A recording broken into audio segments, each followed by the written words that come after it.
You're listening to Sports on Tap, part of the NEO Sports Insiders Network. Here are your hosts, Rob Troutman, Josh Jeffy, Ed Dick, and Sean Duffy.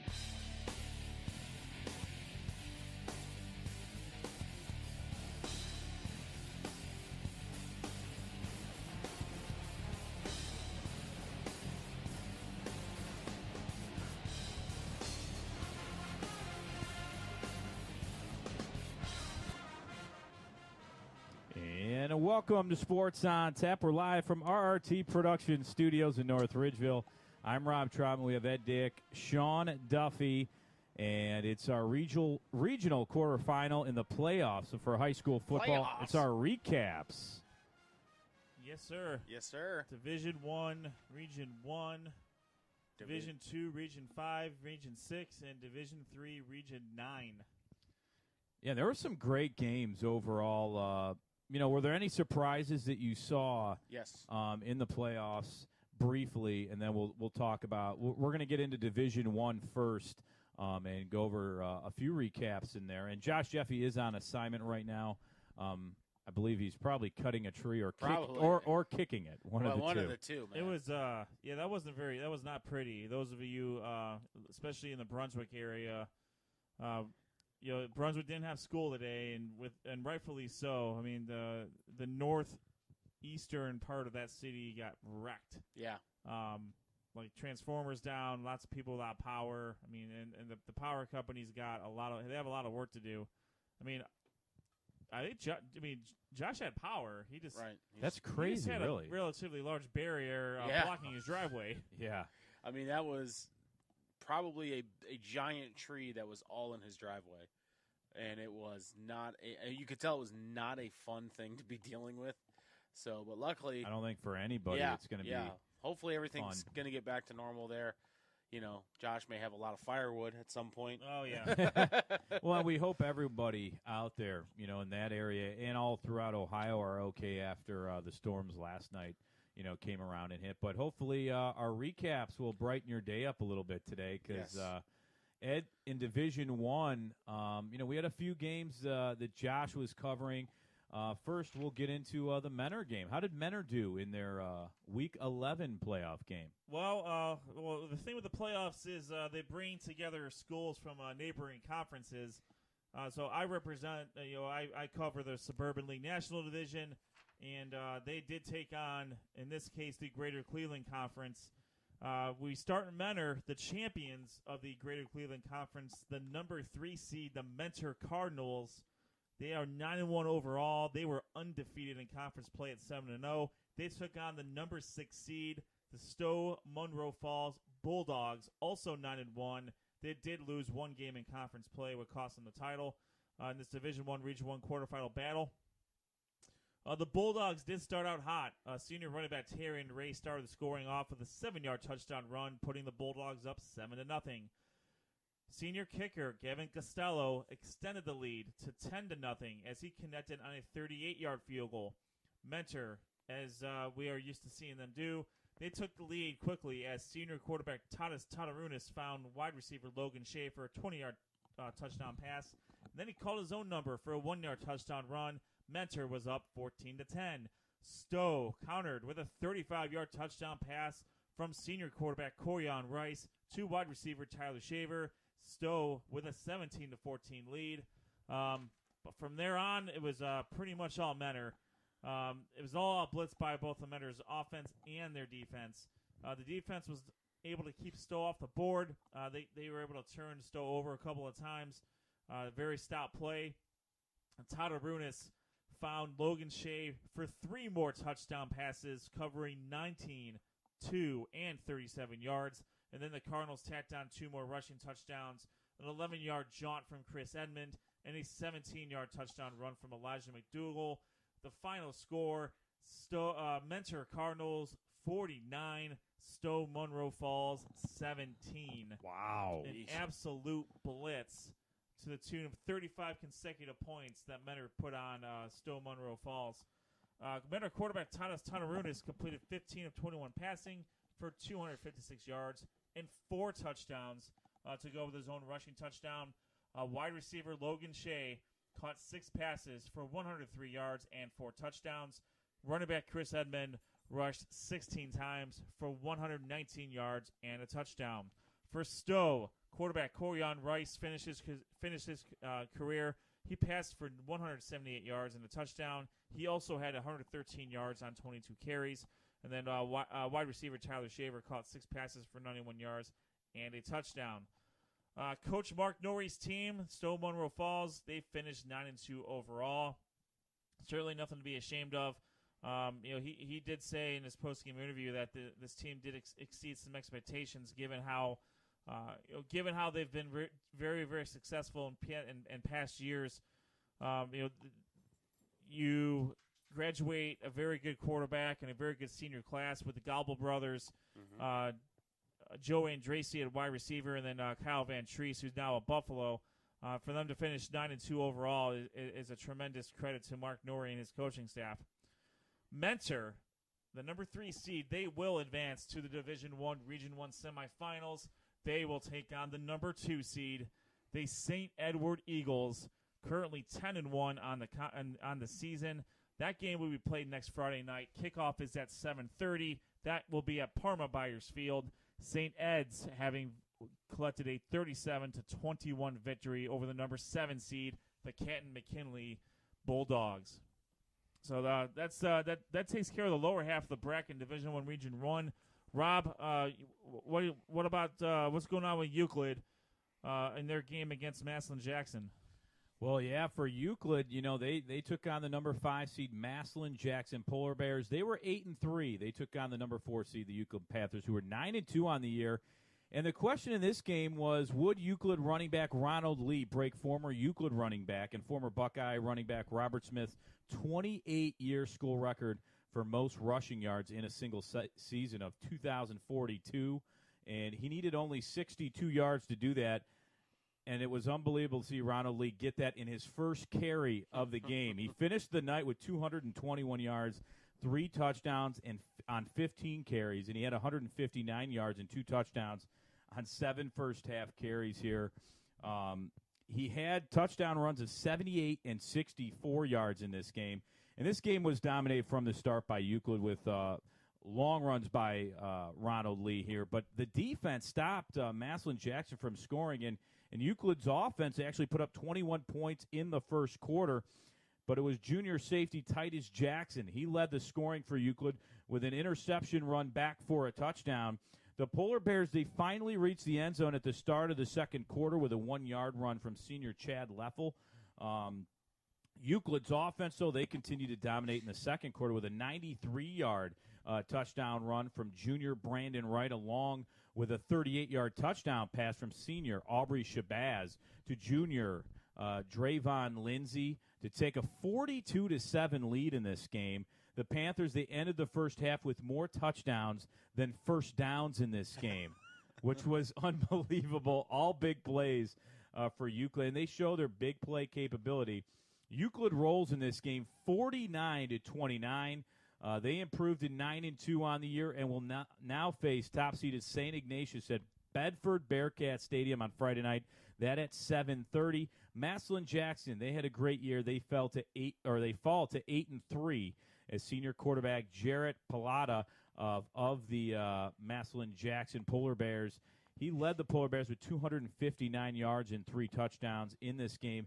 And again, congratulations to Euclid's Ronald Lee.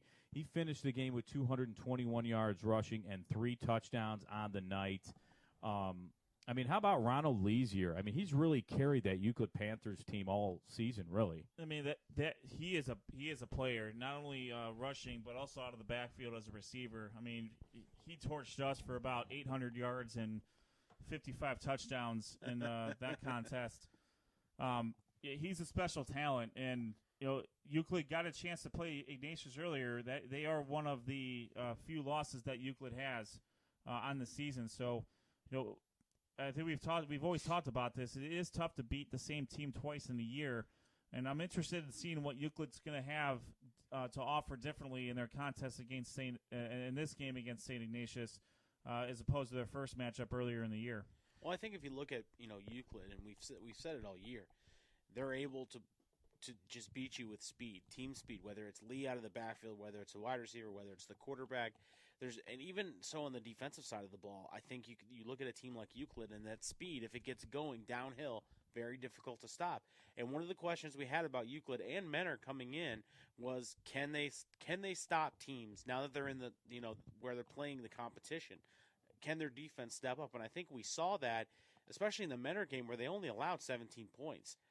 Granted that those 17 points kind of came in bunches early in the game to put them down a little bit, but they were able to respond and then hold off any additional points, so they didn't get into a shootout. The same thing with Euclid. And, they gave up 29 points, looks like, against Massillon Jackson. But again, we're able to outscore them. So, yeah, maybe a little bit more of a track meet in Euclid's, but again, I think that's a game that they're comfortable with. Now, on the flip side, if you look at a team like St Ignatius holding Perry to only 7 points, that I think when you compare the two, Perry and Euclid, the speed of Euclid is going to be a big question mark going into that game. Can Euclid's speed create problems for St Ignatius? It necessarily didn't the first time they met, but as Ed mentioned, it's very difficult to beat a team twice in the same year. Now that there's film, not just film with your type of plays, but your plays on there to study what we did wrong, what we did right. So very, very, very interesting matchups in Division I, Region 1. Yeah, and you get right into it right away, really. I mean, Ignatius, the number 1 seed, they did beat Massillon Perry, who is number 8, 24-7. But, we've seen it from Euclid, like you said, the team speed, the athleticism out there. Ronald Lee is the leader on that team, and you can tell the confidence of Euclid kept rising and rising throughout the year. Just a great overall game for Euclid to get that win, and they went 49-29 and advanced to take on St. Ignatius on Friday night. That was Division I, Region 1, a few games we had. Now we'll go into Division II, Region 6. And right now it's do we have another region to cover before that? Did you have yours, Ed? We can do region. Well, we can do Region 5. Yeah, let's do that. Let's do Division II, Region 5 here, Ed. Go ahead. Yes. So in Division II, Region 5, pitted the Western Reserve Conference champion, the number 4 seeded Lyndhurst Brush Arcs, coming into this game 8-2 overall, 6-1 in the conference, against the number 5 seed, the Hudson Explorers. They came into this game 7-3 overall, 5-2 in the Suburban League National Division. Hudson did come into this contest missing a key piece of their offense in wide receiver Greg Maley, but this was a fantastic game, back and forth. It started out with Brush quarterback Godwin Joe. This guy has had a tremendous year, over 2,400 yards passing and 28 touchdowns.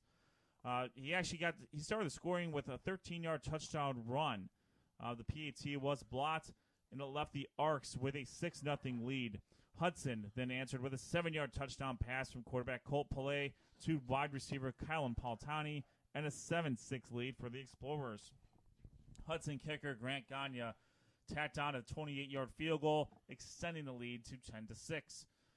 Brush was not going away anytime soon. Godwin Joe scored his second touchdown of the game, this one from 5 yards out. Again, the PAT failed. This one was blocked.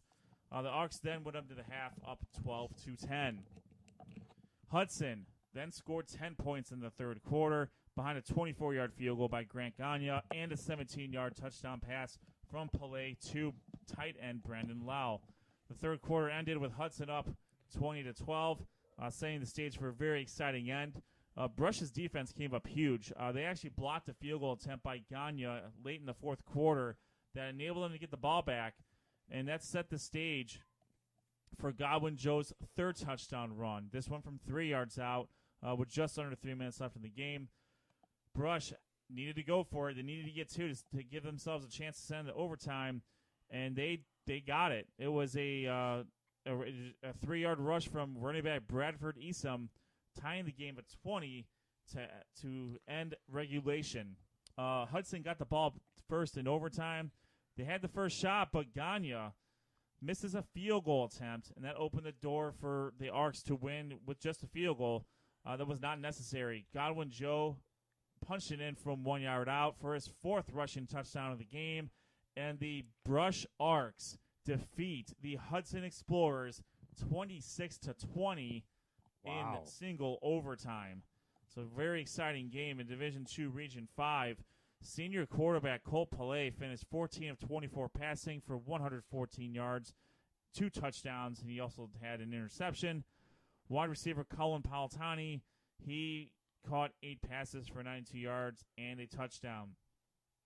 Coach Jeff Goff's team finishes 7-4 on the year. Certainly no shame in that record for Hudson. You know, they have very high expectations for themselves. They have been in the state semifinals in 3 consecutive years. I think in this case, 1, they were missing a couple bullets from the chamber, and 2, they went up against a really hot quarterback and a really, really good Brush team. And we saw it with Godwin Joe being able to take over the game. The Arcs, they improved to 9-2 overall. They're going to face the champions of the North Coast League's Blue Division, the number 1 seed, Akron Archbishop Hoban Knights, currently 10-1 overall. They are the defending Division III state champions. Hoban had their way with Mayfield last week. They won their game 56-27 over the number 8 seed Mayfield Wildcats, also of the Western Reserve Conference. Obviously for Hudson, a little bit of disappointment, but I think all things considered, they obviously had a very good year, and as is the case with the Explorers, they always end up reloading. They really don't rebuild; they always reload, and I have no doubt that they'll be able to do the same thing in the coming years. And next week's game between Hoban and Brush will be played at Macedonia-Nordonia High School. Kickoff at 7:30 p.m. Yeah, Brush has had a great year, but like you said, Hudson is there all the time. They just know how to fundamentally get it done. We saw Hudson this year, and they have weapons from all over. If they're not passing the ball, they know how to run. Pelé was a quarterback that he could tell when the pocket was closing, which wasn't very often because they have a really good offensive line there. But like you said, Brush, man, what an impressive season. And really, that says a lot about them being able to get the job done in overtime, because it very easily could have went to Hudson, who's been there. They know how to win in those kind of games. And Grant Gagne, the kicker from Hudson, man, missing an extra point. He has been unbelievable really all season. I believe he got he already picked up a scholarship, and I can't remember. Youngstown State. Yeah, I mean, Youngstown State. What a great kicker he's been all season long. And obviously we weren't at that game to know how or, went down. But that was a little bit of a surprise, but you can't pin it all on that. The situation is tough, and Hudson wasn't able to pull it off. Give credit to Brush as they move on. Yeah, I mean, you look at the bracket. I mean, that's a classic 4-5 matchup there. Those teams are very evenly matched. I mean, they could have easily been the flip-flop there. And the fact that it had to go into an extra frame there and it came down, like Ed said last week before we went off the air, it may have been a special teams play that, won or lost it for it. Don't think so in this case. I mean, obviously they scored the touchdown in overtime to win it, but, maybe making that field goal in overtime may put the pressure on them to force them to do things. But it worked out in a way that Brush, who, like you said, Rob, has had a good season all year, is a tough team, and now they have a pretty tall task ahead of them against a team like Hoban, who put on a pretty good display Friday night against Mayfield. Well, it's a good thing that Brush didn't really have to rely on special teams, because they missed 2 extra points. I mean, right, one was failed, one was blocked. So I think Brush wanted to do everything they possibly could to avoid that situation. And obviously with a talent like Godwin Joe, he's got some very talented receivers. But he was able to use his legs a little bit here against that very stout Hudson defense and put them over the top. They'll have to be careful with that, though. Special teams, as you go on, if you miss those points later on in the playoffs, that could really come back to bite you a little bit. Especially against the defending Division III state champion and what they'll be taking on next week in Akron, Archbishop Hoban.